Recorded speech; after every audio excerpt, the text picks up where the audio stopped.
ছোট্ট একটি family tour দিয়েছিলাম।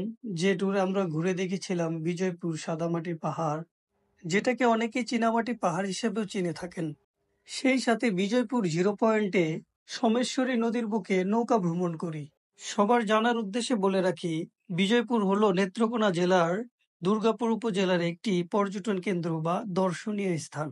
এখানকার লেকের পানিগুলো আপনাকে বিমোহিত করবে। ভারতের মেঘালয় রাজ্যের পাদদেশে অবস্থিত সোমেশ্বরী নদী, যার পানিগুলো অনেক সচ্ছল, যা অনেকেরই সুপরিচিত সিলেটের জাফলং এর ফিল দিবে আপনাকে। আমরা যেখানে অবস্থান করছিলাম ঠিক তার অপর প্রান্তেই রয়েছে মেঘালয় রাজ্যের বাগমারা বাজার। যদিও আমি ইউটিউবে অনেকবার এই বাজারের ভিডিও দেখেছি, কিন্তু এখান থেকে নিজের চোখে আসলে দেখার মতো কোনো ব্যবস্থাই ছিল না। তার প্রধান কারণ হচ্ছে বর্তমান বাংলাদেশ এবং ভারতের সম্পর্ক খুব একটা ভালো না। একটা সময় বিজয়পুর বিজিবি ক্যাম্প পার হয়ে বিজয়পুর জিরো পয়েন্টে গেলেই বাগমারা বাজার এবং ওই দেশের রাস্তা দেখা যেত।